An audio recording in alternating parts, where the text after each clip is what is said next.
한 시장에서 상인들을 폭행하고 금품을 갈취하면서 군복 벗고 밤에 봉사해라며 707 특전사 여군 소령을 조롱한 조폭들이 그녀에게 개박살나면서 참교육 당하는 이야기입니다. 대한민국 육군 특수전사령부 제707 특수임무단 국가급 대테러 부대이자 백호라는 이명으로 더 알려진 그곳은 인간의 한계를 시험하고 극복하는 괴물들의 소굴이었다. 그 소굴의 심장부에서 작전팀을 이끄는 이세연 소령에게 휴가라는 단어는 군 입대 후 10수년간 잊고 지낸 낯선 활자와도 같았다. 1년 365일 24시간 내내 실전과 같은 훈련과 대기 태세. 그녀의 몸과 마음에는 언제 터질지 모르는 작전의 긴장감이 강철 갑옷처럼 둘러져 있었다. 그런 그녀가 경기도 이천의 부대 위병소를 나서는 순간 온몸을 옥죄던 갑옷에 처음으로 희미한 균열이 생겼다. 꼬박 한 달.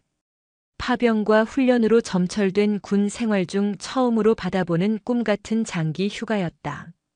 KTX 열차가 서울역을 미끄러지듯 빠져나와 남쪽으로 향하는 동안 세연의 눈에 비친 차창 밖 풍경은 마치 다른 세상의 이야기처럼 비현실적이었다. 훈련장의 흙먼지와 화약 냄새 대신 평화로운 논밭과 나른한 도시의 실루엣이 스쳐 지나갔다.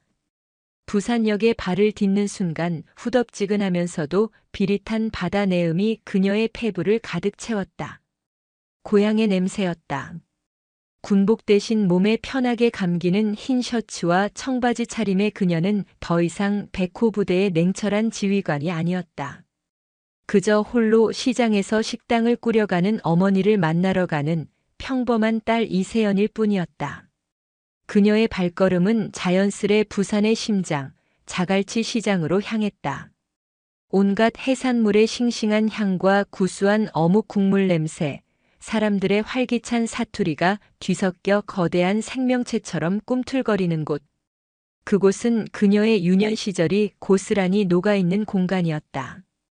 시장 안쪽 수십 년째 한자리를 지키고 있는 작은 돼지국밥집 종점식당이 보였다. 가게 앞에서는 허기진 손님들이 뽀얀 국물에 밥을 말아먹으며 허기를 달래고 있었다. 엄마. 세연이 나지막이 부르자 펄펄 끓는 육수 통 앞에서 땀을 뻘뻘 흘리던 어머니 김정임 여사의 어깨가 화들짝 떨렸다. 고개를 돌린 그녀의 눈이 보름달처럼 휘어졌다. 아이고 우리 강아지. 세상에 온다 말도 없이. 주름진 손으로 앞치마에 대충 손을 닦은 어머니는 딸의 얼굴을 연신 쓰다듬었다. 새까맣게 타고 야윈 얼굴이 안쓰러우면서도 그 눈빛만은 펄펄 살아있는 것이 대견하고 또 가슴 아팠다. 주변 상인들도 정임이 누님 딸 왔네.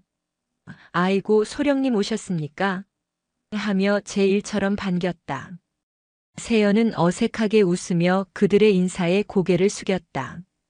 707 특임단의 소령이라는 계급은 이곳에서는 그저 정겨운 놀림거리일 뿐이었다.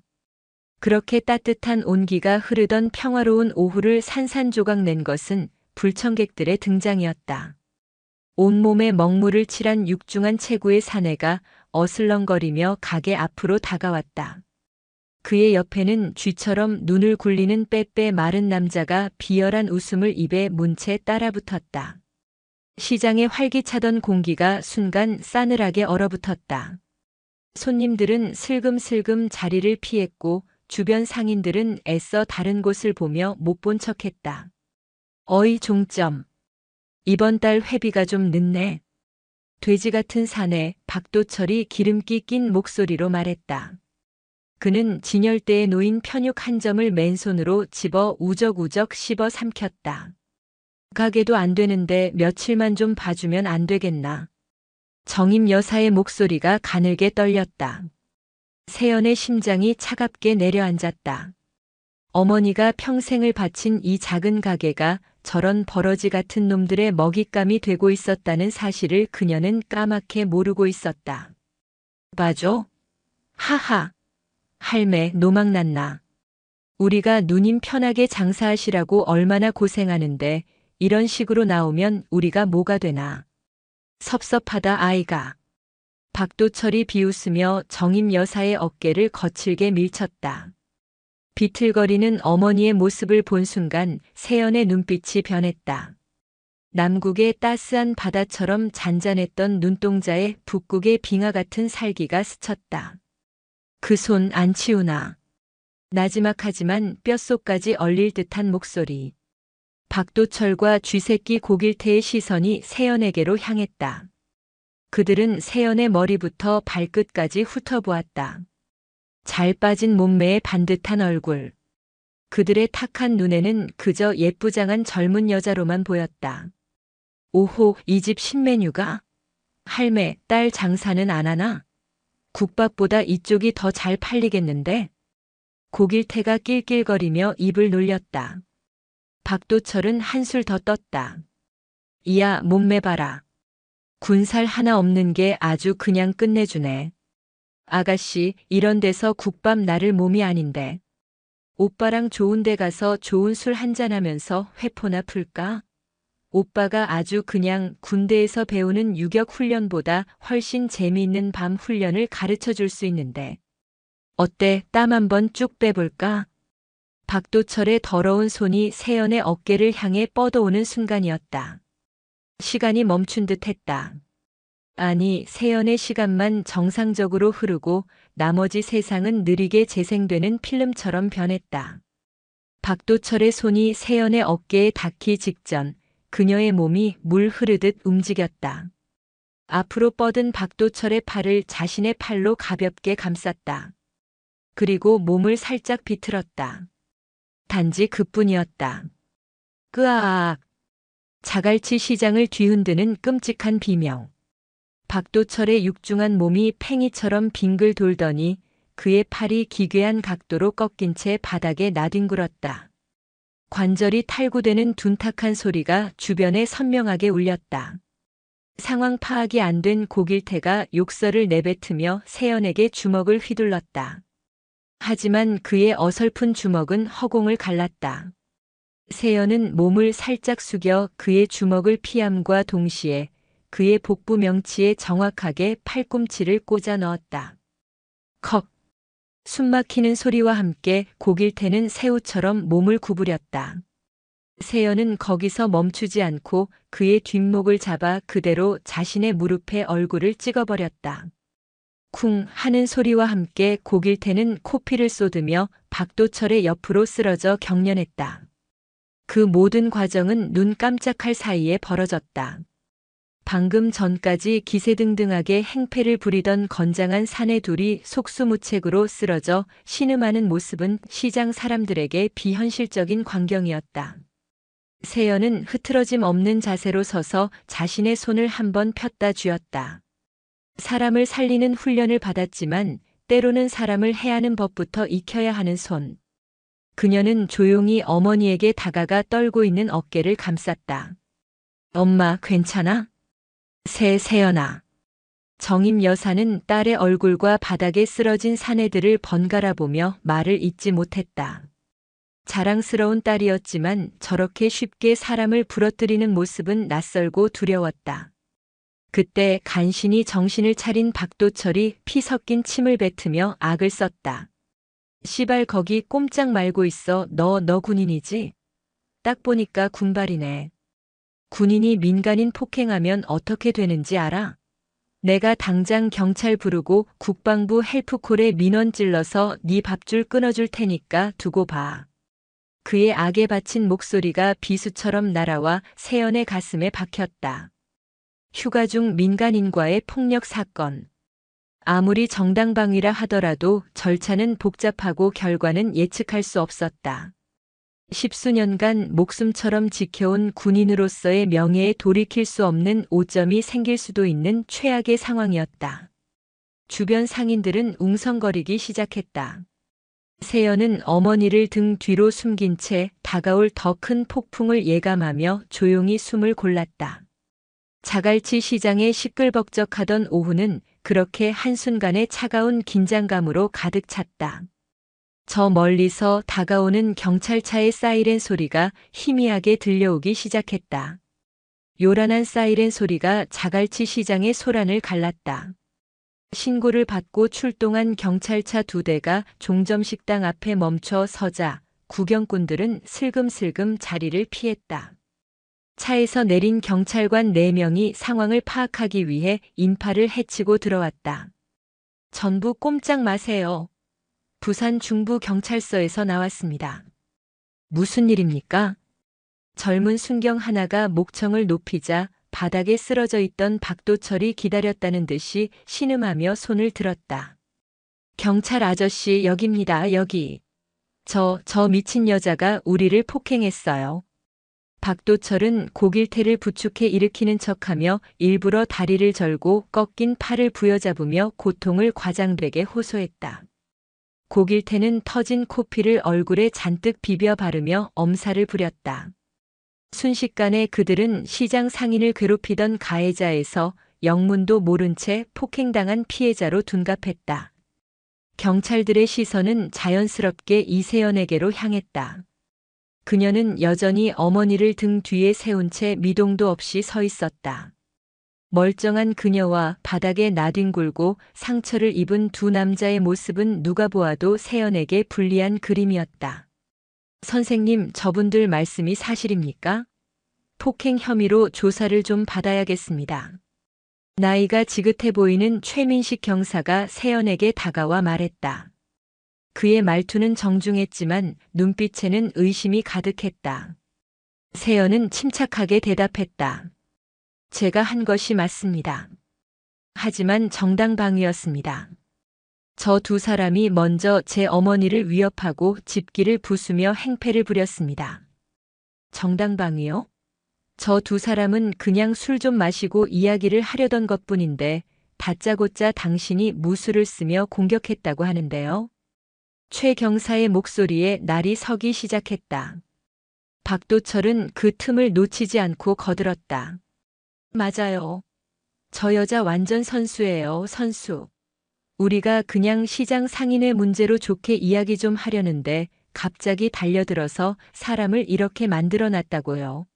아, 내 팔. 팔 부러진 것 같아 병원부터 가야겠어. 시장 상인의 문제라는 교묘한 단어 선택이었다. 주변 상인들은 진실을 알고 있었지만 누구 하나 입을 떼지 못했다. 용두산파. 부산 토박이라면 모를 수 없는 이름이었다. 그들의 보복이 두려웠다. 지금 나서서 증언했다가 나중에 가게에 불이라도 나거나 가족이 해코지라도 당할지 모른다는 공포가 그들의 입을 틀어막고 있었다. 그저 불안한 눈빛으로 서로의 눈치만 살필 뿐이었다. 상황이 완전히 불리하게 돌아가고 있었다. 세연은 잠시 눈을 감았다. 군인에게 가장 치명적인 것은 불명예였다. 자신의 명예뿐 아니라 자신이 속한 707특임단과 육군 전체의 명예에 흠집을 낼 수 있었다. 목숨을 건 훈련과 작전을 통해 지켜온 자부심이 한순간에 무너질 위기였다. 엄마 걱정 마. 내가 다 해결할게. 세연은 뒤에 있는 어머니의 손을 꼭 잡으며 속삭였다. 그녀의 목소리는 떨리지 않았지만 정임 여사는 딸의 손이 차갑게 식어 있음을 느낄 수 있었다. 최 경사가 세연에게 다가와 말했다. 일단 경찰서까지 같이 가주시죠. 폭행 현행범으로 체포하겠습니다. 묵비권을 행사할 수 있고 변호사를 선임할 권리가 있습니다. 차가운 수갑이 그녀의 손목에 채워지려는 순간이었다. 잠깐만요, 경찰관 양반. 얼어붙었던 침묵을 깨고 한 명의 목소리가 터져 나왔다. 종점식당 바로 옆에서 건어물 가게를 하는 배가 불룩 나온 인심 좋은 아저씨였다. 그는 잔뜩 겁에 질린 얼굴이었지만 무언가 결심한 듯 앞으로 나섰다. 저놈들 말이 다 거짓말입니다. 저 양아치들이 먼저 와서 정임이 누님한테 행패 부리고 돈 내놓으라고 협박하고 우리 가게판까지 걷어찼어요. 우리가 다 봤어요. 그의 용기 있는 외침은 기폭제가 되었다. 여기저기서 망설이던 상인들의 목소리가 하나둘씩 터져 나오기 시작했다. 맞아요. 우리가 증인이에요. 저 아가씨는 어머니 구하려고 그런 거예요. 저 조폭놈들 전부터 시장 돌면서 돈 뜯어가는 놈들이라고요. 우리 아들 가게에도 와서 행패 부렸어요. 상황은 순식간에 반전되었다. 당황한 것은 박도철과 고길태 그리고 경찰들이었다. 최 경사는 잠시 머뭇거리다가 주변을 둘러보았다. 수십 명의 상인들이 모두 한 목소리로 세연의 편을 들고 있었다. 아, 이 잡것들이 단체로 미쳤나? 너희들 나중에 어떻게 되려고 이래? 박도철이 버럭 소리를 질렀지만 한 번 터져나온 용기의 목소리는 잦아들지 않았다. 혹시 이 주변에 CCTV 있습니까? 세연이 침착하게 물었다. 그녀의 질문에 젊은 순경이 주변을 둘러보다가 한 건물을 가리켰다. 아, 저기 상가 건물 모퉁이에 방범용 카메라가 하나 있습니다. 모든 이의 시선이 그곳으로 향했다. 사건이 벌어진 장소를 정확하게 비추고 있을 법한 위치였다. 박도철과 고길태의 얼굴이 하얗게 질렸다. 그들은 미처 카메라의 존재까지는 생각하지 못했던 것이다. 최 경사는 즉시 무전으로 영상 확보를 지시했다. 그리고 박도철과 고길태를 향해 싸늘하게 말했다. 당신들 무고 및 공갈 협박 혐의가 추가될 수 있겠군. 일단 당신들부터 경찰서로 가지. 상황은 그것으로 일단락되는 듯 했다. 세연은 체포될 위기에서 벗어났지만 표정은 여전히 굳어 있었다. 경찰서에 가서 조사를 받아야 하는 것은 변함없는 사실이었다. 따님도 참고인 자격으로 잠시 동행해 주셔야겠습니다. 신분증 좀 보여주시겠습니까? 세연은 잠시 망설이다가 품에서 신분증을 꺼내 건넸다. 군인 신분증이었다. 신분증을 받아든 최 경사의 눈이 커졌다. 대한민국 육군 소령 이세연. 소속 제707 특수임무단. 최 경사는 믿을 수 없다는 듯 신분증과 세연의 얼굴을 여러 번 번갈아 보았다. 가녀려 보이는 이 여성이 대한민국 최정예 특수부대 707의 현역 장교라고. 그것도 소령. 어지간한 경찰서의 과장급 계급이었다. 그제야 그는 그녀의 비범한 움직임과 침착함이 어디서 나왔는지 이해할 수 있었다. 단결. 소령 이세연입니다.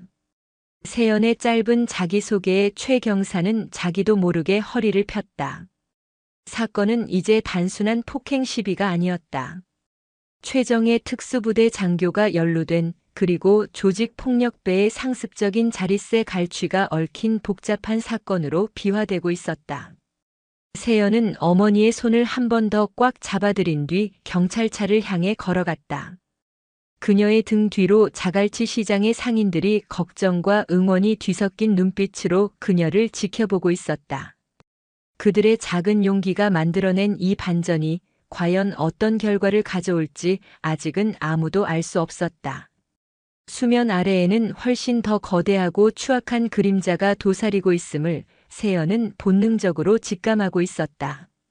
거짓의 거미줄은 이제 막 걷히기 시작했을 뿐이었다. 부산 중부경찰서의 조사실은 차가운 형광등 불빛과 묵은 서류 냄새로 가득했다. 이세연은 담담한 표정으로 의자에 앉아 있었다. 맞은편에는 베테랑 형사 최민식 경사가 앉아 그녀가 작성한 진술서를 꼼꼼히 읽어내려가고 있었다. 이 소령님 진술서 내용은 잘 읽었습니다. 현장 CCTV 영상도 확보해서 확인했습니다. 소령님의 말씀대로 정당방위 요건은 충분히 성립될 것으로 보입니다. 오히려 저 박도철, 고길태 두 놈은 상습 공갈 협박, 폭행, 영업방해에 무고죄까지 추가해서 구속영장 신청 들어갈 겁니다. 최 경사의 말에 세연은 짧게 고개를 끄덕였다. 수고 많으십니다. 혹시 제가 부대로 복귀하는 데 문제가 생길 수도 있습니까? 그것이 가장 큰 걱정이었다. 군인은 민간인 관련 사건에 연루되는 것 자체를 극도로 꺼린다. 설령 무혐의로 결론이 나더라도 지휘 계통에 보고되고 헌병대 조사를 받는 등 번거롭고 불명예스러운 절차를 거쳐야 할 수도 있었다. 최 경사는 쓴웃음을 지으며 말했다. 그 부분은 걱정 마십시오. 이 사건은 명백히 저 조폭놈들이 원인 제공을 했고 오히려 소령님 덕분에 자갈치 시장 상인들의 수건을 해결할 실마리를 잡았습니다. 저희 서장님께서도 소령님의 신원을 확인하시고는 군에 괜한 누를 끼치지 않도록 최대한 협조하라고 지시하셨습니다. 정식으로 협조 공문 보내서 불이익 없도록 조치하겠습니다. 감사합니다. 세연은 비로소 안도의 한숨을 내쉬었다. 조사를 마치고 경찰서 밖으로 나오자 새벽의 차가운 공기가 그녀를 맞았다. 밖에서는 어머니 김정임 여사와 건어물 가게 아저씨를 비롯한 몇몇 상인들이 밤새 그녀를 기다리고 있었다. 세연아, 괜찮나? 어머니가 달려와 딸의 손을 잡았다. 그녀의 눈가는 붉게 충혈되어 있었다. 엄마, 다 괜찮아. 이제 집에 가자. 세연은 애써 미소 지으며 어머니를 안심시켰다. 택시를 타고 집으로 돌아오는 길 창밖으로 부산의 야경이 빠르게 스쳐 지나갔다. 어머니는 세연의 손을 놓지 않은 채 한숨을 쉬었다. 다 나 때문이야. 내가 괜히 장사를 해서 우리 딸 고생시키고. 엄마, 그런 말 마. 엄마는 내 자랑이야. 영도다리 근처의 낡은 아파트. 그녀가 어릴 적부터 살아온 집은 세월의 흔적을 고스란히 간직하고 있었다. 세연은 피곤한 몸을 이끌고 방으로 들어와 침대에 걸터 앉았다. 군복 대신 평상복을 입은 자신의 모습이 어색하게 느껴졌다. 단순히 저 불량배 2명을 처리하는 걸로 끝날 문제가 아니다. 저들의 뒤에 있는 조직, 그리고 이 시장의 상인들을 상습적으로 괴롭혀온 구조적인 문제를 해결해야 한다. 세연의 눈빛이 다시 707 특임단 작전팀장의 그것으로 돌아왔다. 그녀의 휴가는 이제 단순한 휴식이 아니었다. 그녀에게는 새로운 임무가 주어졌다. 다음 날 아침 세연은 최민식 경사에게 전화를 걸었다. 최 경사님, 이세연입니다. 어제 사건 관련해서 추가로 드릴 말씀이 있습니다. 박도철과 고길태가 속한 용두산파라는 조직에 대해 본격적으로 수사할 계획이 있으십니까? 수화기 넘어 최 경사의 목소리는 의외라는 듯 했다. 네, 물론입니다. 하지만 아시다시피 이런 조직들은 꼬리 자르기에 능해서 저 녀석들 선에서 처벌이 끝나고 흐지부지 될 가능성이 높습니다. 확실한 증거나 내부 고발자가 없이는 상부 조직까지 치기가 어렵습니다. 그렇다면 제가 돕겠습니다. 세연의 목소리는 단호했다. 네. 소령님께서 어떻게? 경사님, 저는 정보 수집과 분석, 그리고 작전 계획 수립의 전문가입니다. 물론 제가 직접 수사에 관여할 수는 없겠지요. 하지만 이 사건의 피해자이자 참고인으로서 제가 보고 듣고 분석한 정보를 제공하며 수사에 협조할 수는 있을 겁니다. 자갈치 시장을 수년간 병들게 한 독버섯을 이번 기회에 뿌리 뽑고 싶습니다. 그녀의 말에는 단순한 분노를 넘어 국가와 국민을 지키는 군인의 굳은 의지가 담겨 있었다. 최민식 경사는 잠시 침묵하다가 이내 결심한 듯 말했다. 알겠습니다, 소령님. 소령님 같은 분과 함께라면 한번 해볼 만하겠습니다. 이세연의 휴가는 이제 부산의 밤거리를 정화하기 위한 보이지 않는 전쟁의 서막을 열고 있었다. 그날 오후부터 세연의 조용한 임무가 시작되었다. 그녀는 어머니의 국밥집 일을 도우며 자연스럽게 상인들과 어울렸다. 처음에는 어색해하던 상인들도 묵묵히 뜨거운 뚝배기를 나르고 깍두기 통을 채우며 땀 흘리는 그녀의 모습에 조금씩 마음을 열기 시작했다. 그녀는 사람들에게 직접적으로 묻지 않았다. 그저 묵묵히 듣고 관찰하고 기록했다. 시장의 리듬 속에서 상인들의 무심한 대화 속에서 그녀는 용두산파라는 거대한 조직의 실체를 조각난 퍼즐처럼 맞추어 나갔다. 그놈들 매월 마지막 주 금요일만 되면 어김없이 나타나. 박도철이 같은 놈들은 그냥 똘마니 들이고 진짜는 따로 있어. 양복 쫙 빼입고 다니는 놈. 유 실장이라고 부르더라. 그놈은 욕 한마디 안 해.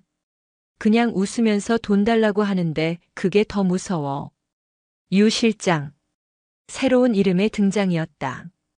박도철과 고길태는 전형적인 삼류 양아치였지만 이 유 실장이라는 인물은 뭔가 달랐다. 조직의 중간 관리급 이상일 가능성이 높았다. 세연이 조용히 정보를 모으기 시작한 지 며칠이 지났을 때였다. 용두산파의 첫 번째 경고가 날아들었다. 그것은 직접적인 폭력이 아니었다. 종점식당의 돼지뼈와 부속을 납품하던 거래처가 갑자기 이유 없이 거래를 끊어버렸다. 다른 상인들 중 세연에게 용기를 내어 증언했던 건어물 가게는 누군가 밤사이 가게 셔터에 붉은 페인트로 끔찍한 욕설을 휘갈겨 놓았다. 계산되고 증거가 남지 않는 비열한 방식의 협박이었다. 상인들 사이에 다시 공포가 번지기 시작했다. 그리고 그 주 금요일 저녁 가게 마감을 준비하고 있을 때였다. 고급스러운 검은색 세단 한 대가 식당 앞에 조용히 멈춰섰다. 차에서 내린 것은 깔끔한 정장 차림의 30 중반쯤으로 보이는 남자였다. 그는 값비싼 시계를 차고 있었고 머리에는 포마드를 발라 단정하게 넘겼다. 조폭이라기보다는 대기업의 엘리트 사원 같은 인상이었다. 하지만 그의 눈빛은 뱀처럼 차갑고 냉정했다. 김정임 여사님 되십니까? 남자가 부드러운 목소리로 물었다. 누구신데? 정임 여사가 긴장한 목소리로 되물었다. 남자는 세연을 한번 힐끗 쳐다보더니 가볍게 고개를 숙이며 말했다. 저는 유재성 실장이라고 합니다. 며칠 전 저희 어린애들이 와서 큰 실수를 저질렀다고 들었습니다. 제대로 교육을 시키지 못한 제 불찰입니다. 정말 죄송합니다. 유 실장. 그가 바로 상인들이 말하던 그 남자였다. 그는 품에서 두툼한 현금 봉투를 꺼내 정임 여사에게 내밀었다. 이건 부서진 집기값과 어머님의 정신적 피해에 대한 작은 보상입니다. 받아주십시오. 세연이 앞으로 나서며 그의 손을 막았다. 됐습니다. 보상은 경찰을 통해 법적으로 처리하겠습니다. 유재성은 세연의 행동을 예상했다는 듯 희미하게 웃었다. 역시 따님이시군요. 이세연 소령님 맞으시죠? 대한민국 최정예 707특임단 소속. 대단한 분이라고 들었습니다. 휴가차 고향에 오셔서 좋은 일 하셨습니다. 덕분에 저희도 철없는 아이들 버릇을 고칠 기회가 생겼고요. 그의 말투는 더없이 정중했지만 그 안에 담긴 가시는 날카로웠다. 다만 세상일이라는 게 말입니다, 소령님. 군인의 의무는 나라를 지키는 것이지 이 비좁은 시장 바닥의 사소한 분쟁에 끼어드는 것이 아닐 텐데요.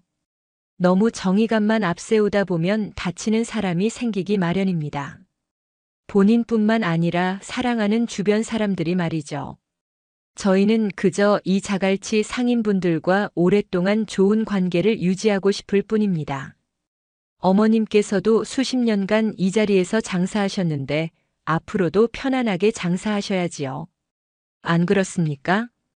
그것은 사과를 빙자한 명백한 협박이었다. 더 이상 이를 키우지 마라.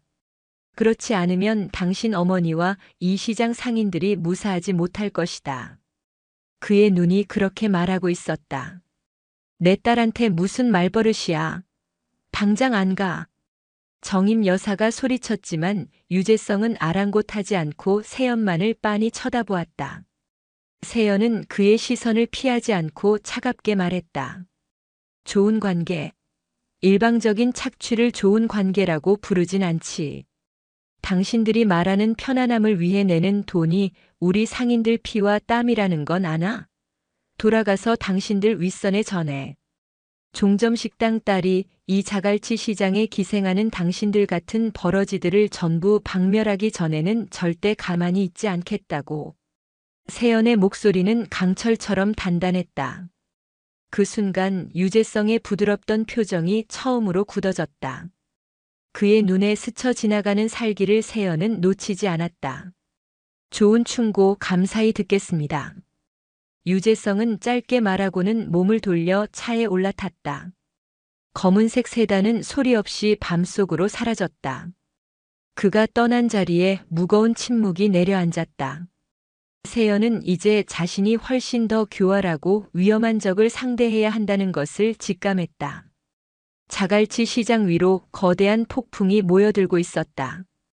유재성 실장의 검은색 세단이 밤속으로 사라진 후 자갈치 시장에는 폭풍전야와 같은 무거운 긴장감이 감돌았다. 박도철 일당의 노골적인 폭력보다 더 지독한 것은 스멀스멀 피어오르는 보이지 않는 공포였다. 상인들은 눈에 띄게 말이 줄었고 서로 대화를 나눌 때조차 곁눈질로 주변을 살피는 버릇이 생겼다. 용두산파라는 거대한 그림자가 시장 전체의 숨통을 조여오고 있었다. 최민식 경사의 수사팀 역시 난관에 부딪혔다. 박도철과 고길태는 입을 굳게 다문 채 변호사 뒤에 숨어버렸고 유재성이라는 인물을 추적했지만 그는 유령과도 같았다. 그의 이름으로 된 사업체는 서류상으로는 완벽한 무역회사였고 자금 흐름은 여러 개의 대포 통장을 거치며 교묘하게 세탁되고 있었다. 상인들의 피해 진술만으로는 거대한 조직의 몸통을 엮기에는 증거가 턱없이 부족했다. 한편 이세연은 자신을 향한 적의 시선이 달라졌음을 감지했다.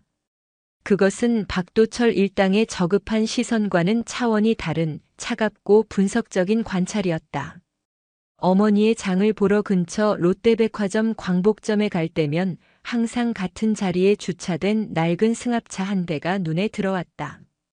용두산 공원에서 잠시 생각에 잠겨 있을 때면 비둘기에게 모이를 주는 척하는 남자가 어색하게 그녀를 힐끔거렸다. 아마추어들이군. 세연은 속으로 콧방귀를 뀌었다. 적의 동태를 파악하기 위해 수십 킬로미터를 포복하고 몇 날 며칠을 은신처에서 잠복하는 것이 일상인 그녀에게 저런 미행은 어린애 장난 같았다. 하지만 그들의 어설픔이 오히려 더 큰 불안을 자아냈다. 이것은 시작에 불과하다는 신호였다. 용두산파의 보복은 예상보다 더 교활하고 비열하게 시작되었다. 그들의 첫 번째 목표는 가장 목소리를 높였던 건어물 가게 아저씨였다. 어느 날 아침 그가 가게 문을 열었을 때 가게는 멀쩡했다. 간판도 그대로였다. 하지만 가게 안은 아수라장이 되어 있었다. 누군가 밤사이 환풍구를 통해 들어와 최고급 건어물 포대마다 소금물을 들이붓고 냉동 창고의 전원을 꺼버려 값비싼 어물들을 전부 썩게 만든 것이다. 경찰이 출동했지만 외부 침입의 흔적이 명확하지 않아 단순한 재물 손괴 사건으로 처리될 뿐이었다. 범인을 잡을 수도 용두산파의 소행이라는 것을 증명할 수도 없었다. 하지만 시장 사람들은 모두 알고 있었다. 이것은 경고였다. 이세연의 편에 서면 이렇게 된다는 무언의 메시지였다. 건어물 가게 아저씨는 가게 앞에 주저앉아 망연자실하게 울었다. 그의 울음소리는 다른 상인들의 마음에 박혀있던 작은 용기의 불씨를 꺼뜨리는 찬물과도 같았다. 상인들은 세연의 눈을 피하기 시작했다. 그들의 눈에는 원망과 두려움이 뒤섞여 있었다. 괜히 당신 때문에 우리는 조용히 살고 싶었을 뿐인데라고 말하는 듯 했다. 그날 밤 세연은 태종대의 한적한 전망대에서 최민식 경사를 만났다. 경찰서나 카페처럼 눈에 띄는 장소를 피한 것은 세연의 제안이었다. 저들의 방식입니다. 직접적인 증거를 남기지 않고 공동체 내부의 신뢰를 무너뜨려 스스로 고립되게 만드는 것. 전형적인 심리전입니다. 세연이 밤바다를 보며 말했다. 최 경사는 답답한 듯 마른 세수를 했다. 알고 있습니다. 하지만 방법이 없습니다. 저들이 대놓고 칼 들고 설치는 것보다 이게 더 무섭습니다. 상인들이 전부 입을 닫아버렸습니다. 처음 증언했던 건어물 가게 사장님조차 이제 협조를 꺼리고 있습니다. 두려움은 더 큰 분노로 다스려야 합니다. 그리고 그 분노를 우리가 원하는 방향으로 이끌어야 합니다. 세연의 눈이 어둠 속에서 형형하게 빛났다. 제가 직접 움직이겠습니다. 경찰의 공식적인 탐문이 아니라 종점식당 딸로서 그들의 마음을 다시 열겠습니다. 그리고 우리에게는 새로운 무기가 필요합니다. 저들의 범죄를 기록할 우리만의 무기 말입니다. 다음 날부터 세연은 어머니의 가게 일을 돕는 척하며 이전보다 더 깊숙이 상인들의 삶 속으로 파고들었다. 그녀는 넋놓고 있는 건어물 가게로 찾아가 말없이 팔을 걷어붙였다. 역한 냄새가 나는 썩은 생선들을 치우고 더러워진 냉동 창고를 함께 청소했다. 처음에는 세연을 밀어내던 가게 주인도 몇 시간 동안 말없이 땀 흘리는 그녀의 모습에 결국 마음의 문을 열었다. 내가 잘못 생각했어. 소령님은 우리 도와주려고 한 건데 내가 무서워서 소령님을 원망했다. 가게 주인이 눈물을 터뜨리자 세연은 그의 손을 꼭 잡았다. 사장님 잘못이 아니에요. 무서운 게 당연해요. 하지만 이대로 물러서면 평생 저놈들 노예로 살아야 해요. 이제부터는 우리가 저들보다 더 독해져야 해요. 그날 밤 건어물 가게에 불이 켜졌다. 세연과 가게 주인 그리고 뜻을 같이 하는 몇몇 상인들이 비밀스럽게 모였다. 그 자리에는 세연의 어머니 김정임 여사도 함께했다. 세연은 그들 앞에 작은 수첩 여러 권을 내놓았다. 우리가 언제까지 이렇게 숨죽이고 살아야 하는데 저놈들한테 돈 갖다 바치려고 평생 허리 휘어가면서 일한 거 아니잖아. 가게 주인이 분통을 터뜨렸다. 소령님이 저렇게 목숨 걸고 우리를 지켜주려고 하는데 우리가 숨어만 있으면 뭐가 돼. 이건 아니지. 그의 외침에 다른 상인들도 동요하기 시작했다. 두려움보다 분노가 더 커지는 순간이었다. 지금부터 이 수첩에 모든 것을 기록해 주십시오. 저들이 돈을 뜯어간 날짜, 시간, 금액, 그때 했던 협박 내용, 인상착의까지. 아주 사소한 것이라도 좋습니다. 기억나는 모든 것을 적어주세요. 이것은 단순한 일기가 아닙니다. 저들의 목에 칼을 들이댈 우리들의 피눈물이 담긴 증거입니다. 세연의 말에 상인들은 결심한 듯 수첩을 집어들었다. 그들은 밤늦도록 머리를 맞대고 기억의 조각들을 맞추어 나갔다.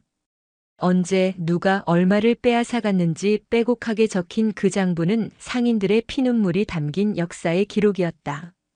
세연은 그 자료들을 체계적으로 정리하고 법적 증거 능력을 가질 수 있도록 조언했다. 작고 미약해 보였던 상인들의 연대는 그렇게 거대한 균열의 시작을 알리고 있었다. 며칠 뒤 세연은 정리된 자료 뭉치를 들고 최민식 경위와 다시 접선했다. 자료를 건네받은 최 경위의 손이 미세하게 떨리고 있었다. 이 정도일 줄은 정말 감사합니다. 그리고 죄송합니다. 진작 저희가 해결했어야 할 일인데. 이제부터 시작입니다, 경사님. 이 증거들이라면 저들의 갑옷에 균열을 낼 수 있습니다. 최경희는 결의에 찬 눈빛으로 답했다. 균열이 아닙니다, 소령님.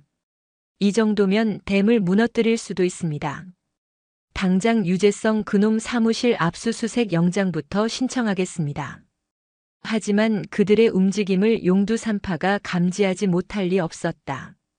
유재성은 세연을 직접 건드리는 것이 위험 부담이 크다고 판단하고 더 비열한 방법을 선택했다. 그날 저녁 건어물 가게 주인의 아들이 오토바이를 타고 배달을 가던 중이었다. 한적한 골목에서 갑자기 나타난 검은색 승용차가 아들의 오토바이를 가볍게 들이받았다.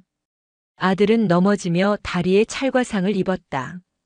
차에서 내린 험상궂은 사내들은 사과는커녕 넘어진 아들의 얼굴 사진을 찍으며 나지막이 말했다. 학생, 아버님한테 전해라.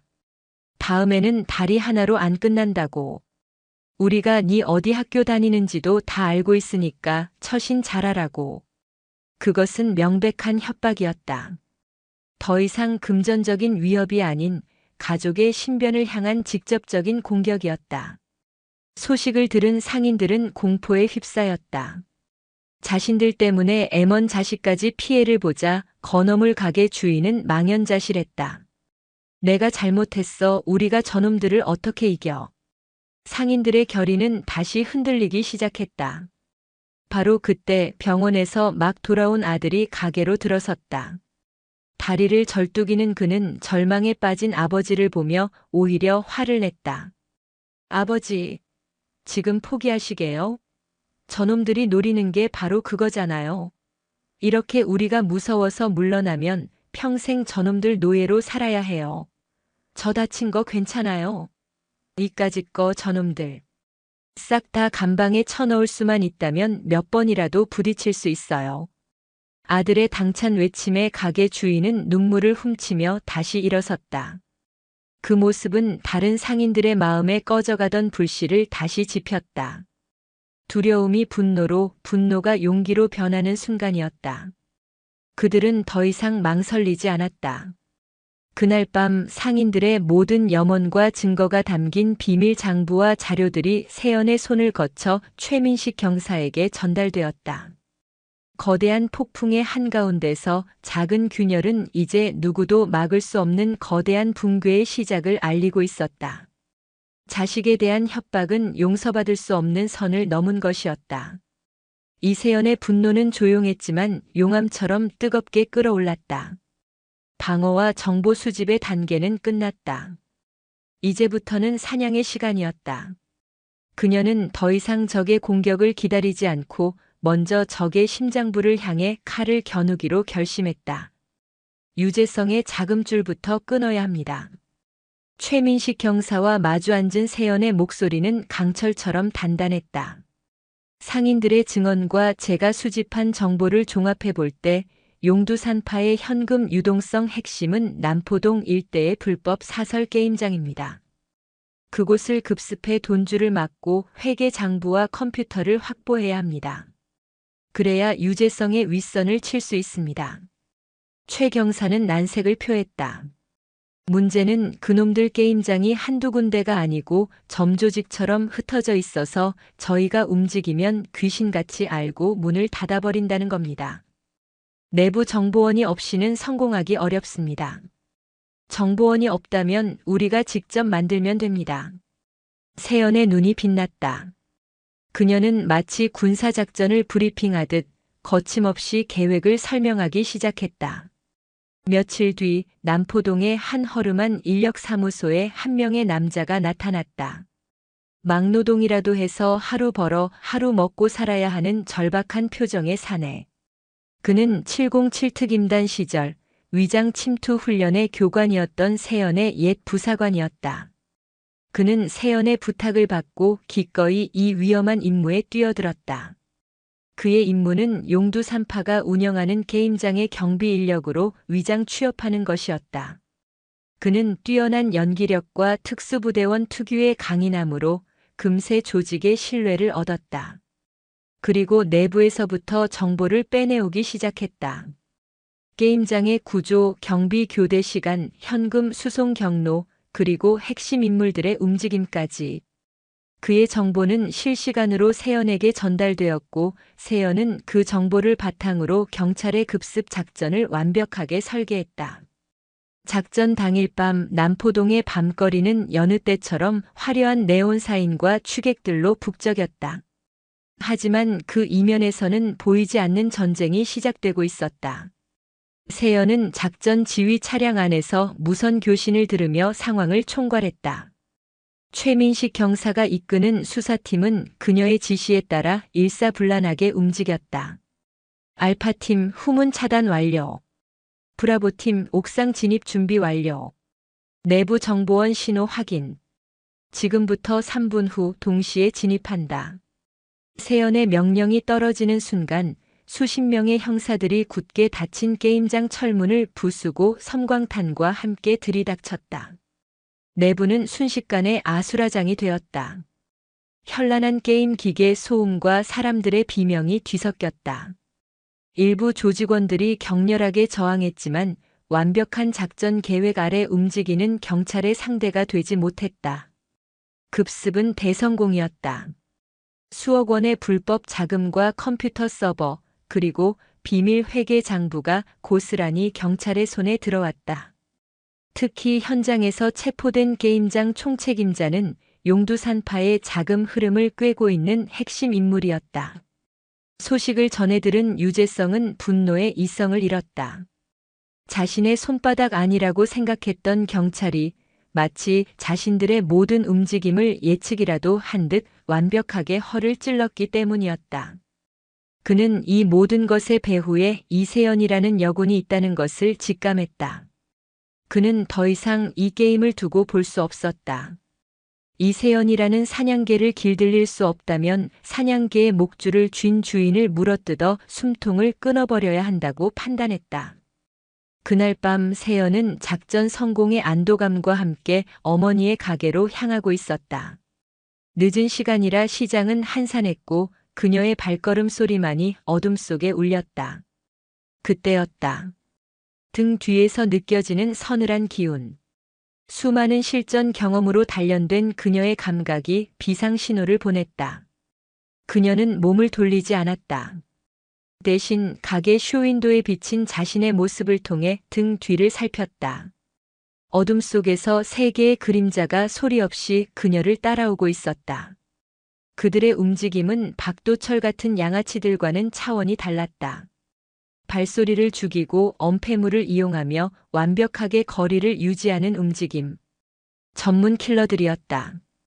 올 것이 왔군. 세연은 침착했다. 그녀는 일부러 인적이 드문 좁은 골목으로 발걸음을 옮겼다. 그들을 유인하기 위해서였다. 골목에 들어서는 순간 3명의 괴한이 동시에 그녀를 덮쳤다. 한 명은 정면에서, 2명은 양옆에서 그녀의 퇴로를 막았다. 그들의 손에는 날카롭게 빛나는 단검이 들려 있었다. 유재성 실장님이 전화란다. 군인이 아니라 여자로서 곱게 죽여준다고. 정면의 남자가 말하는 순간 3명의 칼날이 서로 다른 각도에서 그녀의 급소를 향해 날아들었다. 보통 사람이라면 피할 수 없는 완벽한 협공이었다.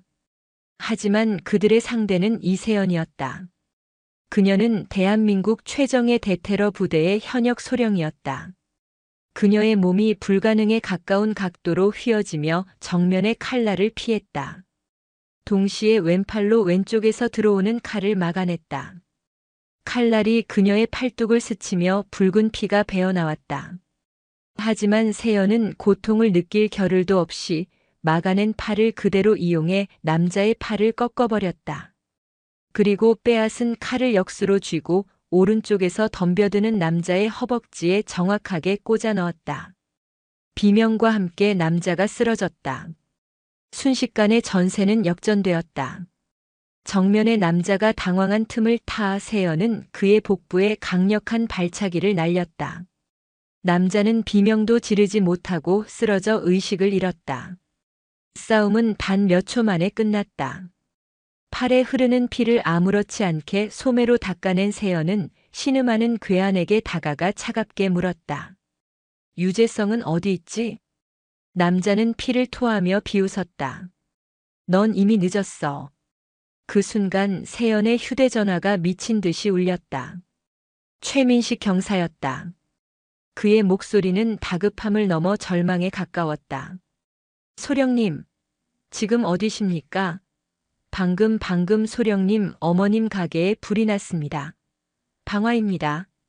세연의 머릿속이 하얗게 비었다. 사냥꾼이 사냥에 집중하는 사이 적은 사냥꾼의 가장 소중한 것을 노리고 있었다. 그녀는 미친 듯이 시장을 향해 달렸다. 저 멀리 밤하늘을 붉게 물들이고 있는 화염과 자욱한 연기가 보였다. 어머니의 인생이, 그녀의 세상이 불타고 있었다. 자갈치 시장의 밤하늘은 거대한 화마에 의해 핏빛으로 물들고 있었다.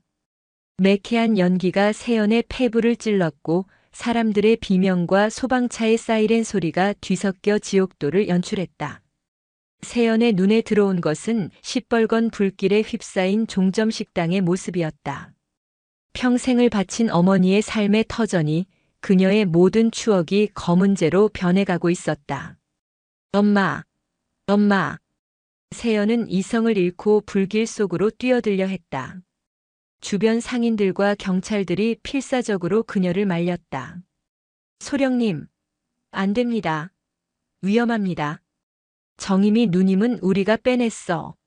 괜찮아. 병원으로 갔어. 건어물 가게 주인의 외침에 세연은 간신히 발걸음을 멈췄다. 어머니가 무사하다는 안도감도 잠시, 그녀의 심장은 분노로 까맣게 타들어갔다. 이것은 단순한 방화가 아니었다. 이세연이라는 개인에 대한 유죄성의 전면전 선포였다. 응급실에 도착했을 때 어머니 김정임 여사는 연기를 마셔 산소 호흡기에 의지한 채 누워 있었다. 다행히 생명에는 지장이 없었지만 평생을 일궈온 가게가 불타는 모습을 본 충격으로 실어증 증세까지 보이고 있었다.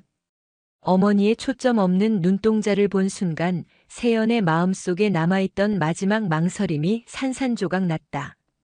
지금까지는 군인으로서의 신분과 절차를 지키기 위해 경찰과 공조하며 한 걸음 뒤에 서 있었다. 하지만 이제 아니었다. 적은 법과 양심을 모두 버렸다. 그렇다면 그녀 또한 더 이상 군인 이세연이 아닌 어머니를 지키려는 딸 이세연으로서 그녀만의 방식으로 이 전쟁을 끝내야 했다. 그녀는 병실을 나와 최민식 경사에게 전화를 걸었다. 그녀의 목소리는 분노를 넘어 모든 감정이 사라진 듯 차갑고 건조했다. 경사님, 지금까지의 협조에 감사드립니다. 하지만 이제부터는 저 혼자 움직이겠습니다. 소령님, 무슨 말씀이십니까? 위험합니다. 혼자서는. 저들은 제 어머니를 건드렸습니다. 이것은 더 이상 경찰이 개입할 수 있는 단순한 사건이 아닙니다. 저와 그들 사이의 전쟁입니다.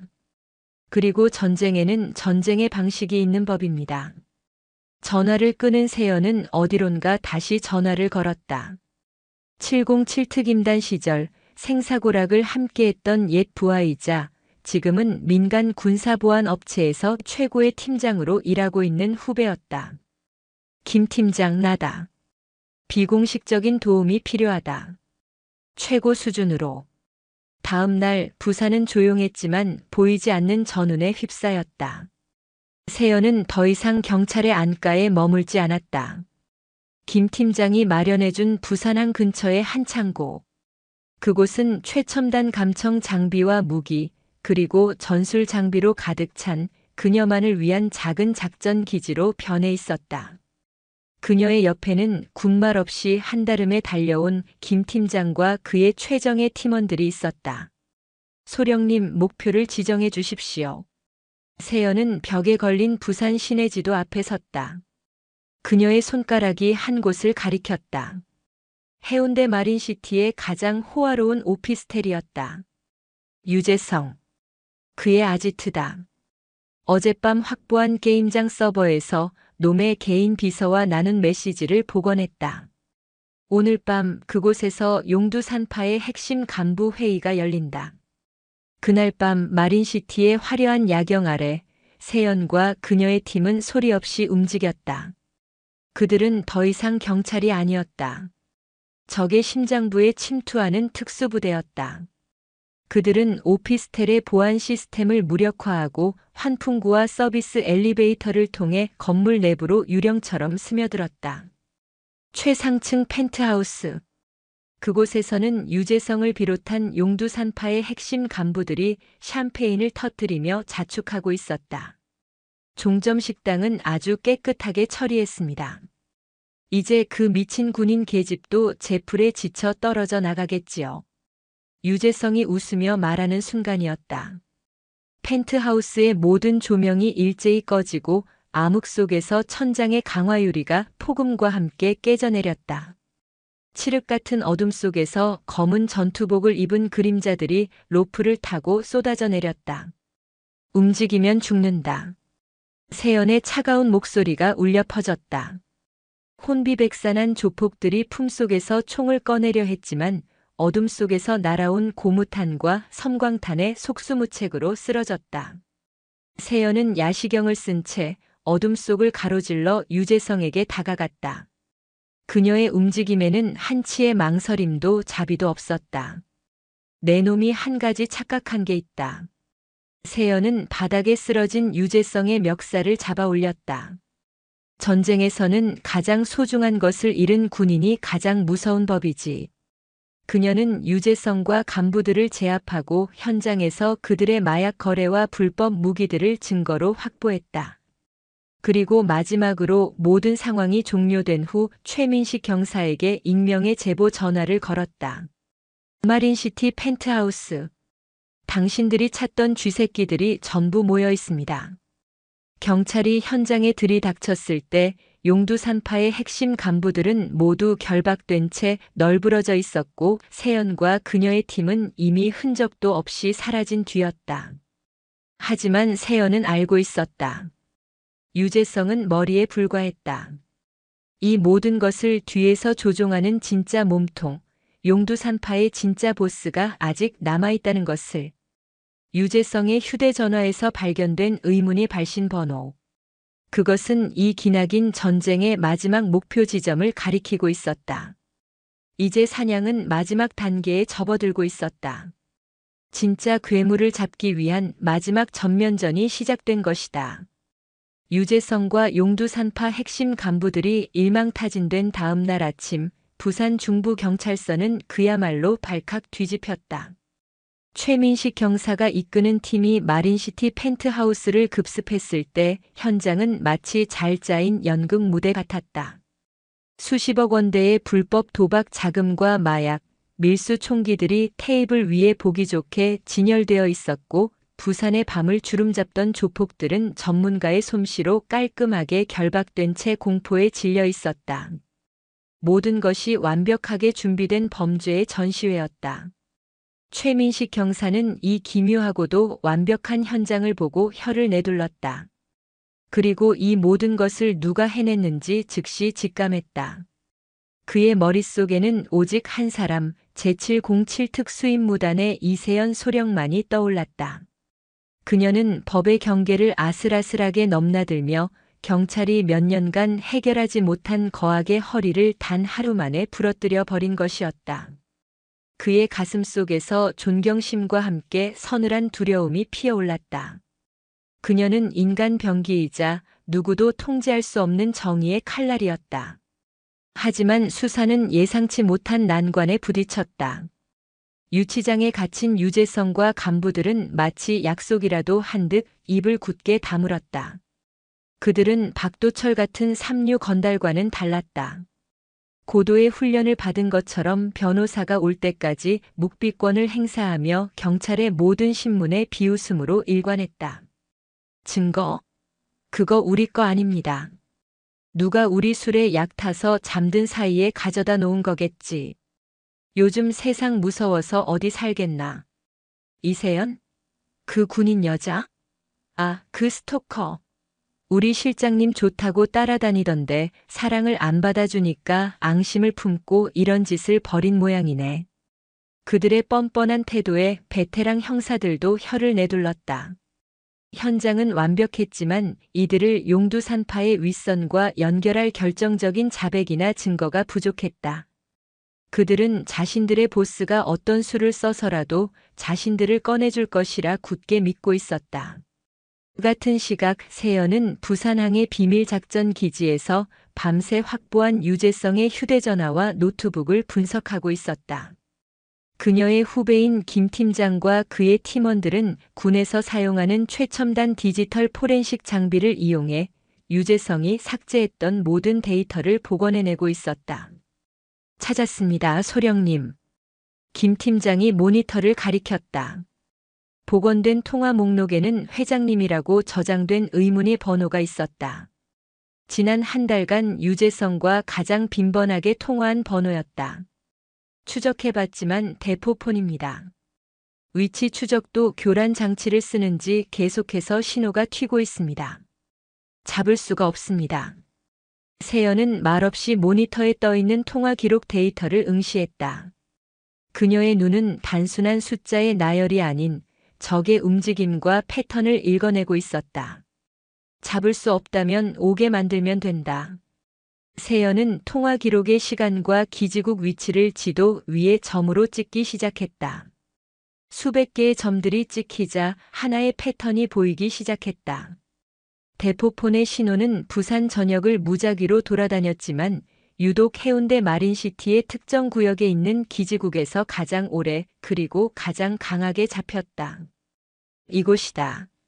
세연의 손가락이 가리킨 곳은 화려한 마천루들 사이에 숨어있는 고풍스러운 한옥 한 채였다. 간판도 없는 그곳은 아는 사람만 아는 부산 최고의 한정식집 운산정이었다.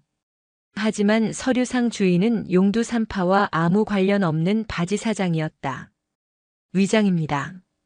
이곳은 단순한 식당이 아닙니다. 이자가 진짜 회장일 가능성이 높습니다. 김 팀장이 신상 정보를 스크린에 띄웠다.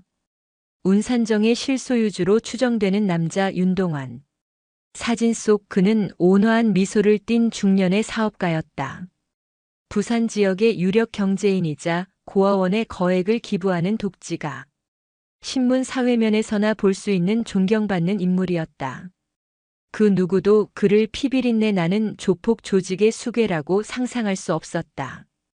그야말로 완벽한 위장이었다. 이자를 어떻게 공격하지? 최민식 경사에게 이 사실을 알렸지만 그 역시 난감해했다.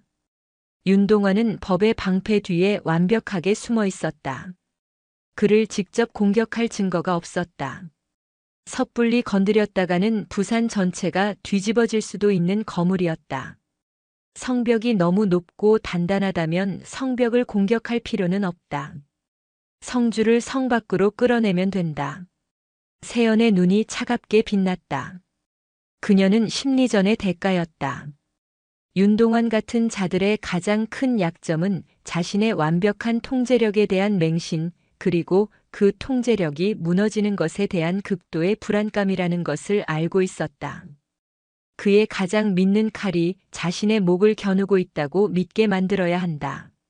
세연은 최민식 경사에게 비밀리에 연락했다. 그리고 그녀의 계획을 설명했다.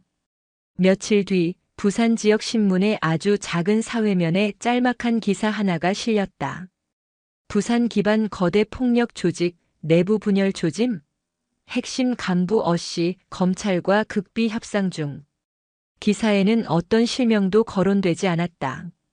하지만 핵심 간부 어씨가 최근 구속된 유재성을 가리킨다는 것은 아는 사람이라면 누구나 짐작할 수 있었다.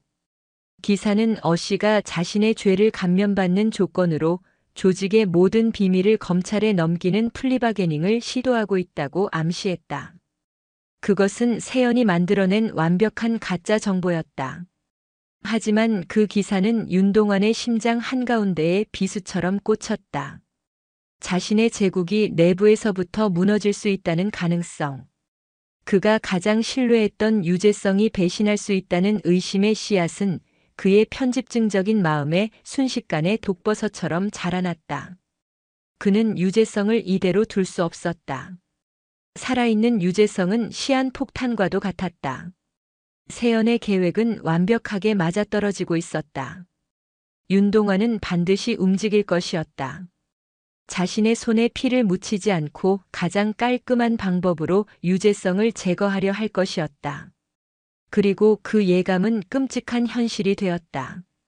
그날 오후 부산 구치소에 수감되어 있던 유재성에게 새로운 변호사가 접견을 왔다. 회장님께서 보내셨다는 변호사는 유재성이 평소 즐겨 마시던 최고급 위스키와 안주를 건넸다. 오랜만에 맛보는 바깥 세상의 음식에 유재성은 아무 의심 없이 위스키를 단숨에 들이켰다. 몇 분 뒤 유재성은 입에 거품을 물고 쓰러졌다. 그의 몸이 딱딱하게 굳어가며 격렬한 경련을 일으켰다. 교도관들이 달려와 응급조치를 했지만 그의 의식은 이미 돌아오지 않고 있었다. 윤동환은 자신의 제국을 지키기 위해 가장 충성스러웠던 부하를 가차없이 제거하려 한 것이었다. 하지만 그는 몰랐다. 그 잔인한 행동이야말로 자신이 파멸로 향하는 문을 제 손으로 활짝 열어젖힌 것이라는 사실을. 세연이 파놓은 함정에 거대한 뱀은 제 머리를 스스로 들이민 셈이었다. 유재성의 독살 시도는 이세연의 예측대로였지만 그 결과는 그녀의 예상을 뛰어넘는 것이었다. 다행히 구치소 측의 빠른 대처로 유재성은 목숨을 건졌다. 하지만 그는 깊은 혼수 상태에 빠져 이 싸움의 가장 중요한 증인이자 변수가 되어버렸다. 이 사건은 수사 국면을 완전히 새로운 차원으로 전환시켰다. 이제 윤동환은 단순한 배후 의심 인물이 아니었다. 구치소에 수감된 핵심 피의자를 살해하려 한 명백한 범죄의 주범으로 떠올랐다. 하지만 역설적으로 그를 잡을 수 있는 길은 더욱 좁아졌다. 유일한 연결고리였던 유재성이 입을 열 수 없게 되었기 때문이다. 윤동환은 즉시 반격에 나섰다. 그는 부산 최고의 로펌을 동원해 자신을 향한 모든 의혹을 음해 세력의 불순한 모략으로 규정했다. 언론에는 그가 얼마나 성실한 사업가이며 사회에 얼마나 많은 공헌을 했는지를 홍보하는 기사들이 쏟아져 나왔다. 동시에 그의 보이지 않는 손은 경찰 조직 내부를 향했다. 최민식 경사가 이끄는 특별수사팀은 확실한 증거 없이 유력 인사를 표적 수사한다는 내부 감찰과 함께 상부로부터 강력한 수사 중단 압력을 받기 시작했다. 윗선에서 난리가 났습니다. 윤동환 회장님은 건드리지 말라고 이쯤에서 덮으라고 합니다. 제가 여기서 더 움직이면 제복을 벗을 각오를 해야 합니다. 최민식 경사의 목소리에는 깊은 무력감이 서려 있었다. 법과 제도를 통한 정의 구현의 길은 거대한 권력의 벽 앞에서 완전히 막혀버렸다. 세연은 이제 홀로 싸워야 했다. 공식적인 수사 라인이 막힌 지금 그녀에게 남은 길은 하나뿐이었다. 적의 심장부 윤동환의 성으로 직접 들어가는 것. 법의 테두리를 벗어난 오직 그녀만이 할 수 있는 가장 위험한 작전이었다. 그녀의 목표는 운산정이었다. 해운대 마린시티에 위치한 그 고풍스러운 한옥은 단순한 식당이 아니었다. 윤동환의 왕국이자 그의 모든 비밀이 잠들어 있는 철옹성이었다. 세연의 팀이 며칠간 외곽에서 감시한 결과 운산정의 보안 시스템은 군사시설에 버금가는 수준이었다. 수십 개의 CCTV는 사각지대 없이 24시간 움직임을 감시했고 담벼락에는 고압 전류가 흘렀다. 내부는 적외선 감지기와 압력 센서로 도배되어 있었으며 종업원으로 위장한 경호원들은 전원 특수부대 출신의 정예 요원들이었다. 정면 돌파는 자살 행위였다. 세연은 운산정의 설계도를 입수해 며칠 밤낮으로 분석했다. 그녀는 마치 적의 요새를 함락시키려는 지휘관처럼 건물의 모든 구조와 시스템을 머릿속에 집어넣었다. 그리고 마침내 단 하나의 약점을 발견했다. 이곳이다. 설계도의 한 부분을 가리키는 그녀의 눈이 빛났다. 그것은 식당 지하 깊숙한 곳, 거대한 수족관으로 연결되는 해수 정화 시스템이었다. 운산정은 손님들에게 최상의 신선도를 제공하기 위해 바다에서 직접 해수를 끌어와 정화해서 사용하는 시스템을 갖추고 있었다.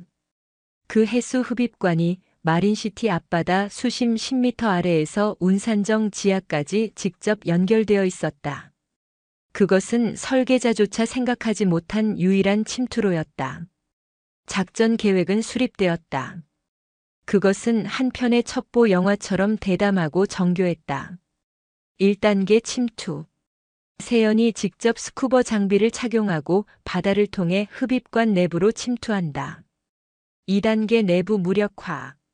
세연이 내부로 진입하는 동안 김 팀장과 해커는 외부에서 운산정의 보안 시스템을 해킹해 CCTV 영상을 5분간 루프 영상으로 교체하고 내부 센서들을 일시적으로 마비시킨다.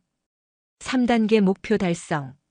세연은 5분이라는 제한 시간 안에 윤동환의 개인 서재에 도달해 그의 비밀 컴퓨터에 담긴 원본 데이터를 확보하고 탈출해야 한다. 그것은 단 한 번의 실수도 용납되지 않는 극한의 미션이었다. 작전 당일 밤 해운대 앞바다에는 거친 풍랑이 몰아치고 있었다. 태풍의 간접 영향권에 들어 하늘에서는 굵은 빗줄기가 쏟아졌다. 최악의 기상 조건이었지만 세연에게는 오히려 최고의 엄폐물이었다. 그녀는 칠흑 같은 어둠과 성난 파도를 뚫고 한 마리의 인어처럼 소리 없이 바닷속으로 사라졌다. 차가운 바닷물이 온몸을 감쌌다. 그녀는 수중 스쿠터를 이용해 빠른 속도로 목표 지점에 접근했다. 수심 10m 아래 거대한 암초 뒤에 숨겨진 해수 흡입구가 모습을 드러냈다. 지름 1m 남짓의 어두운 구멍. 그 안에서는 거대한 터빈이 돌아가며 모든 것을 빨아들이고 있었다. 세연은 흡입관의 터빈이 유지 보수를 위해 멈추는 새벽 3시 정각, 단 10분의 시간을 노렸다. 약속된 시간이 되자 김 팀장의 신호와 함께 거대한 터빈이 굉음을 멈췄다. 세연은 망설임 없이 좁고 어두운 관 속으로 몸을 밀어넣었다. 관 내부는 미끌거리는 해초와 날카로운 조개 껍데기로 가득했다. 한치 앞도 보이지 않는 어둠 속에서 그녀는 오직 자신의 감각과 손에 쥔 소형 랜턴의 의지에 앞으로 나아갔다. 수백 미터에 달하는 관을 통과하는 것은 마치 거대한 뱀의 식도를 기어가는 듯한 끔찍한 여정이었다. 마침내 그녀는 운산정 지하의 해수 정화 시설에 도달했다. 젖은 몸에서 차가운 한기가 느껴졌지만 그녀의 신경은 불타는 듯 뜨거웠다. 내부 진입 성공. 지금부터 작전 시작한다. 제한 시간 5분. 무전기를 통해 나지막이 말하는 그녀의 목소리를 신호로 김 팀장은 외부에서 보안 시스템 해킹을 시작했다. 세연은 미로 같은 지하 통로를 지나 종업원들의 동선을 피해 윤동환의 개인 공간이 있는 2층으로 향했다. 그녀의 움직임은 소리 없는 그림자와도 같았다. 마침내 윤동환의 서재 문 앞에 도달했다. 문은 지문과 홍채를 동시에 인식하는 최첨단 보안 잠금 장치로 잠겨 있었다. 하지만 세연의 팀은 이미 윤동환의 비서에게 접근해 그의 지문이 묻은 유리잔과 고해상도 사진을 통해 홍채 정보를 확보해둔 상태였다. 위조된 생체 정보를 이용해 문을 열자 육중한 문이 소리 없이 열렸다. 서재 내부는 고풍스러운 가구와 수만 권의 책으로 가득 차 있었다. 하지만 세연의 눈은 오직 책상 위에 놓인 노트북 하나에 고정되어 있었다.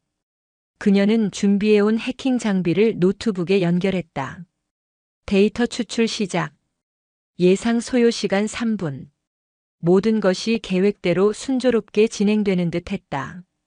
하지만 윤동환은 그녀의 상상 이상으로 교활하고 편집증적인 인물이었다.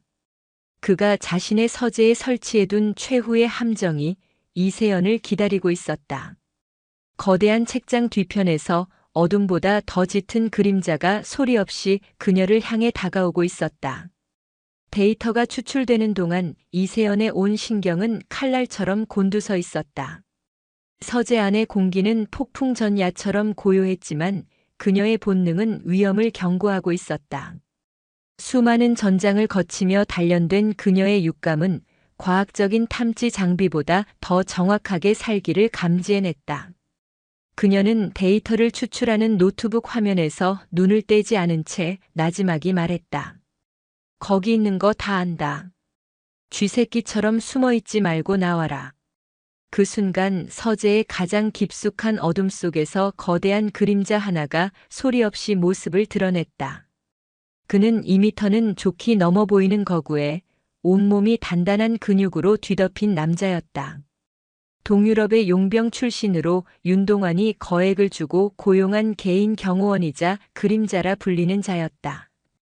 그의 두 눈은 감정이 없는 짐승의 그것처럼 차갑게 빛나고 있었다.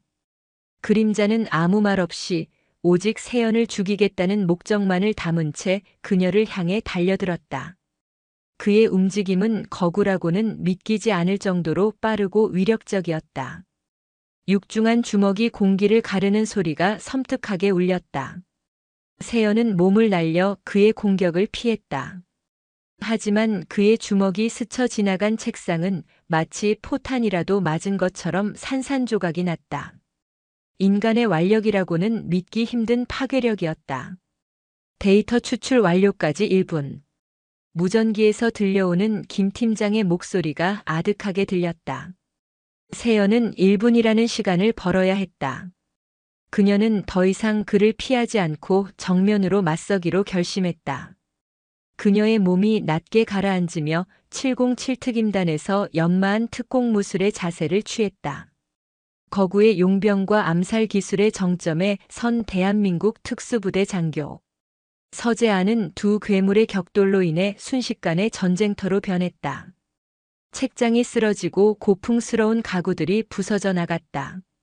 용병의 공격은 모든 것을 파괴하는 망치와도 같았고 세연의 움직임은 그 망치를 피해 급소를 노리는 날카로운 송곳과도 같았다. 치열한 격투 끝에 세연은 용병의 관절을 꺾고 그의 거대한 몸을 바닥에 쓰러뜨리는 데 성공했다. 하지만 그 과정에서 그녀 역시 어깨에 큰 타격을 입어 숨을 헐떡였다. 추출 완료.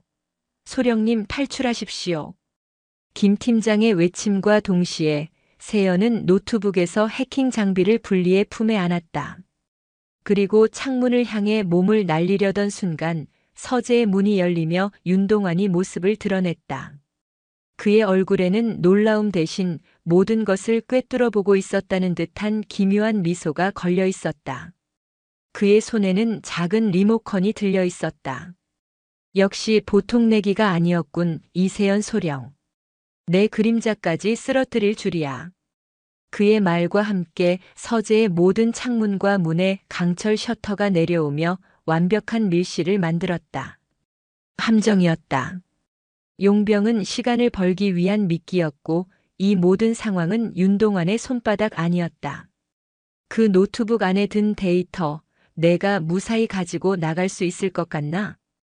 윤동환이 리모컨의 버튼을 눌렀다. 그 순간 서재의 벽 일부가 열리며 그 안에서 수십 개의 총구가 나타났다. 원격으로 조종되는 자동 방어 시스템이었다. 나와 함께 여기서 죽어주어야겠다. 내 비밀과 함께. 윤동환의 눈에는 광기가 서려 있었다. 그는 자신의 성이 무너질 바에는 모든 것을 안고 함께 자폭할 생각이었다. 수십 개의 총구가 일제히 세연을 향해 불을 뿜기 시작했다. 피할 곳 없는 밀실. 절대적인 위기의 순간. 세연은 몸을 날려 쓰러진 용병의 거대한 몸을 방패 삼아 총알을 막아냈다. 동시에 그녀는 어깨의 고통을 참으며 품속에서 작은 섬광탄을 꺼내 터뜨렸다. 눈을 멀게 하는 강렬한 빛이 터져 나오자 자동 방어 시스템의 광학 센서들이 일시적으로 마비되었다. 그 찰나의 순간을 놓치지 않고 세연은 총알이 빗발치는 서재를 가로질러 윤동환에게 달려들었다. 그녀의 목표는 오직 하나, 그의 손에 들린 리모컨이었다. 치열한 몸싸움 끝에 세연은 리모컨을 빼앗는 데 성공했다. 하지만 그 과정에서 윤동환이 숨겨두었던 단검에 옆구리를 깊게 찔리고 말았다. 붉은 피가 군복 위로 빠르게 번져나갔다. 이겼다고 생각하나? 피를 흘리면서도 윤동환은 미친 사람처럼 웃었다. 이미 경찰에 신고해뒀다. 곧 경찰 특공대가 들이닥칠 거야. 현역 군인이 존경받는 민간인 사업가의 집에 불법으로 침입해 이 모든 난장판을 만들었다. 과연 세상이 누구의 말을 믿어줄까? 내가 훔친 그 데이터는 불법적으로 취득한 증거라. 법정에서는 아무런 효력도 없어. 너는 불명예 전역의 감옥행, 나는 피해자 코스프레를 하며 유유히 빠져나가겠지. 이것이 바로 나의 마지막 체크메이트다. 그의 말처럼 저 멀리서 수많은 경찰차의 사이렌 소리가 점점 더 가까워지고 있었다. 옆구리의 상처에서는 피가 멈추지 않았고 의식은 점점 희미해져 갔다. 윤동환의 말대로였다. 이 싸움에서는 이겼지만 전쟁에서는 완벽하게 패배한 것이었다. 법과 현실이라는 거대한 벽 앞에서 그녀의 정의는 힘을 잃고 부서져 내릴 위기에 처했다. 사이렌 소리가 건물 바로 앞에서 멈췄다. 수십 명의 발소리가 계단을 울리며 서재로 다가오고 있었다. 윤동환은 승리를 확신한 미소를 지으며 세연을 내려다보았다. 용의 소굴에서 그녀는 완벽한 외통수에 몰려 있었다. 사이렌 소리가 지축을 흔들며 다가오고 있었다. 윤동환의 성 운산정은 이제 수십 명의 경찰 병력에 의해 완벽하게 포위되었다. 서재의 강철 셔터 너머로 부산의 밤을 수놓는 경광등 불빛이 어지럽게 번져 들어왔다. 윤동환은 승리를 확신한 악마의 미소를 짓고 있었다. 그의 발밑에는 옆구리에서 흘러나온 피로 점점 생명력을 잃어가는 이세연이 쓰러져 있었다. 그녀의 손에는 모든 진실이 담긴 데이터 저장 장치가 굳게 들려 있었지만 그것은 이제 그녀의 발목을 잡을 족쇄에 불과했다. 곧 문이 열리겠군 소령. 윤동환이 피 묻은 단검을 손수건으로 닦으며 나지막이 말했다. 그의 목소리에는 잔인한 승리감과 함께 자신을 궁지로 몰아넣은 이 놀라운 적수에 대한 기묘한 희열마저 섞여 있었다. 문이 열리면 나는 이 비극의 주인공, 즉 피해자가 되는 거지. 내 집에 무단으로 침입한 광적인 군인에게서 간신히 목숨을 건진 비운의 사업가. 사람들은 내 이야기에 눈물을 흘리며 동정할 테고 당신은 국가의 명예를 더럽힌 역적으로 군사재판에 회부될 거야. 당신이 훔친 그 데이터? 아, 그건 불법의 낙인이 찍힌 휴지 조각이 되겠지. 법정에서는 증거로 채택조차 되지 않을 테니. 참으로 완벽한 마무리 아닌가? 그의 말은 한치의 틀림도 없는 현실이었다. 법이라는 거대한 시스템은 그 절차적 정당성을 무엇보다 중요하게 여긴다. 아무리 정의로운 목적이라 할지라도 그 과정이 불법이라면 시스템은 그것을 배척한다. 윤동환은 그 시스템의 허점을 완벽하게 파고들어 그녀에게 빠져나갈 수 없는 외통수를 선언한 것이었다. 세연의 의식이 점점 흐려졌다. 옆구리의 통증이 온몸으로 퍼져나갔고 차가운 바닥이 그녀의 체온을 빠르게 빼앗아갔다. 이대로 끝인가 엄마 그리고 시장 사람들 포기하려는 마음이 들었을 때 그녀의 뇌리를 스치는 목소리가 있었다. 부대에서 신입 팀원들에게 늘 강조하던 그녀 자신의 목소리였다. 전장은 예측 불가능한 변수의 연속이다. 적이 판을 짰다고 생각하는 순간 그 판 자체를 엎어버려라. 적이 어와 비라는 선택지를 강요하면 우리는 시라는 새로운 길을 만들어 돌파한다. 그것이 특수전이다. 그렇다. 아직 끝나지 않았다. 윤동환은 법이라는 판 위에서 싸움을 끝내려 하고 있었다. 그렇다면 그 판에 오르기 전에 이 싸움의 성격 자체를 바꿔버리면 된다. 세연은 마지막 남은 힘을 쥐어짰다. 그녀는 고통을 참으며 귀에 꽂힌 초소형 통신 장치를 향해 거의 들리지 않을 정도의 작은 목소리로 속삭였다. 김 팀장 백호가 목표를 확보했다. 마지막 프로토콜 여명 작전 개시. 여명 작전. 그것은 이 작전을 시작하기 전 최악의 상황을 대비해 그녀가 김 팀장과 약속해둔 마지막 카드였다. 법과 제도의 보호를 받을 수 없을 때 진실을 세상에 알릴 수 있는 유일한 방법. 쾅! 마침내 서재의 강철문이 경찰 특공대의 파쇄기에 의해 부서져 내렸다. 방탄방패와 총으로 무장한 경찰들이 쏟아져 들어왔고 그 선두에는 최민식 경사가 서 있었다. 그의 눈에 들어온 것은 피를 흘리며 쓰러진 이세연과 그녀를 내려다보고 있는 윤동환의 모습이었다. 꼼짝 마. 모두 손들어. 윤동환은 기다렸다는 듯 두 손을 번쩍 들며 외쳤다. 살려주시오. 저 여자가 저 군인이 내 집에 침입해서 나를 죽이려 했소. 최민식 경사의 얼굴이 혼란으로 일그러졌다. 이성적으로는 윤동환이 범인이라는 것을 알았지만 눈앞의 상황은 그의 주장을 뒷받침하고 있었다. 그가 부하들에게 이세연을 체포하라고 명령하려던 바로 그 순간이었다. 우웅우 우웅우. 기묘한 일이 벌어졌다. 서재 안에 있던 모든 경찰들의 휴대전화가 일제히 진동하기 시작했다. 긴급 재난 문자라도 온 듯한 동시다발적인 알림이었다. 밖에서 대기하던 기자들의 휴대전화도 전국의 모든 스마트폰이 같은 시간에 울리고 있었다. 이게 뭐야? 한 젊은 형사가 무심코 휴대전화 화면을 확인했다. 그의 눈이 믿을 수 없다는 듯 커졌다. 화면에는 속보 부산 유력 사업가 윤동환, 용두산파 실제 보스로 밝혀져 내부 기밀 자료 전문 공개라는 충격적인 제목의 기사가 떠 있었다. 기사를 클릭하자 끝없이 펼쳐지는 범죄의 기록들이 눈앞에 펼쳐졌다. 윤동환의 비밀 컴퓨터에 담겨 있던 모든 데이터, 즉 용두산파의 비자금 내역, 돈을 상납받은 정관계 인사들의 실명 리스트, 경쟁자를 제거하라는 암살 지시 녹음 파일, 유재성 독살 시도 계획서까지 여명 작전이 시작된 것이었다. 김 팀장이 확보된 데이터를 실시간으로 모든 언론사와 포털 사이트, SNS에 동시다발적으로 유포해버린 것이다. 세상은 단 1분 만에 뒤집어졌다. 이것은 더 이상 현역 군인의 불법 가택 침입 사건이 아니었다. 대한민국을 뒤흔드는 거대한 범죄 조직 게이트로 변해버렸다. 이제 데이터의 출처가 불법이라는 사실 따위는 중요하지 않았다. 그 안에 담긴 내용의 폭발력이 모든 것을 집어삼키고 있었다. 윤동환의 얼굴에서 자신만만한 미소가 사라졌다. 그는 자신의 휴대전화 화면을 보고는 사색이 되어 부들부들 떨었다. 자신이 짜놓은 완벽한 체스판이 단 한 수의 통째로 불타버린 것이었다. 최민식 경사는 휴대전화 화면과 윤동환의 얼굴을 번갈아 보았다.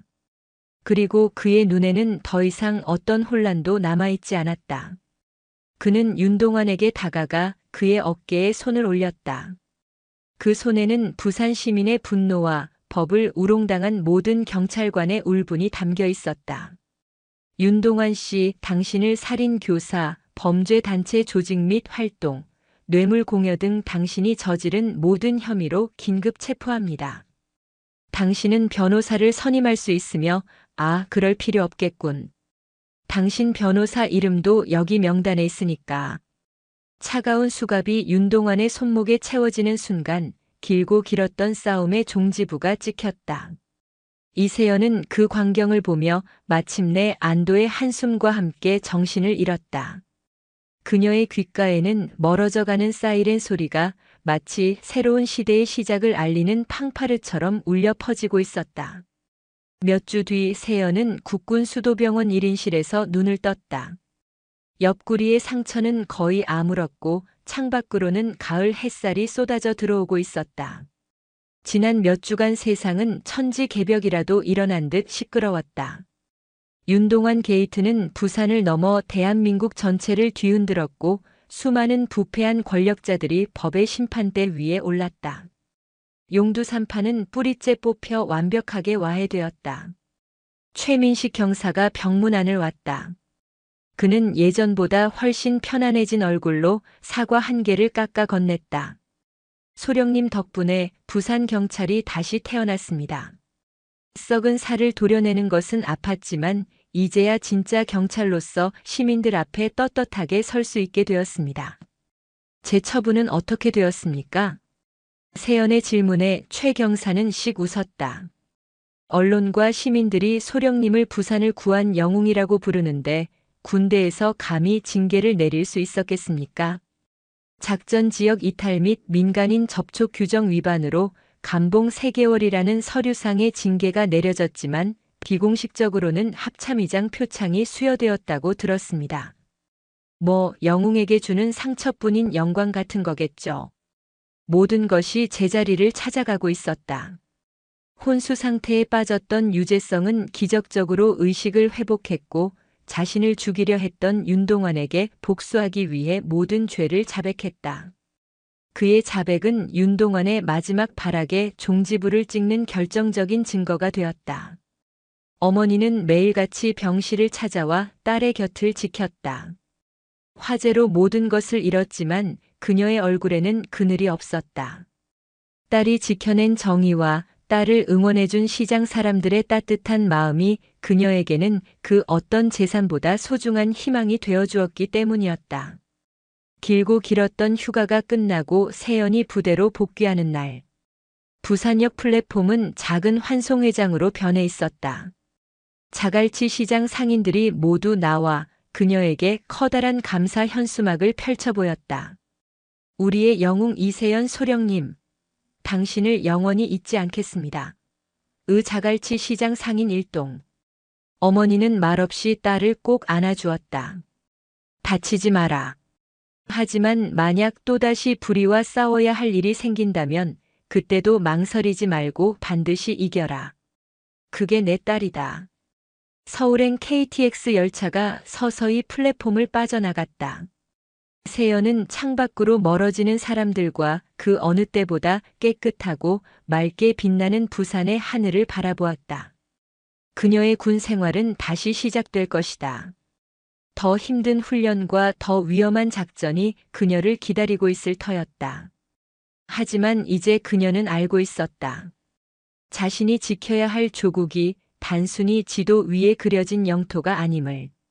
그것은 자갈치 시장의 비릿한 바다 내음이고 어머니가 끓여주는 뜨거운 돼지국밥 한 그릇이며 불의에 맞서 함께 싸워준 평범한 사람들의 용기라는 것을. 기차는 새로운 아침을 향해 달렸다. 그리고 백호의 소령, 이세연은 그녀가 있어야 할 곳, 조국의 가장 깊은 어둠과 맞서는 최전선으로 돌아가고 있었다. 그녀의 마음속에는 그 어떤 작전 성공보다 더 뜨겁고 자랑스러운 훈장이 여명의 빛처럼 빛나고 있었다.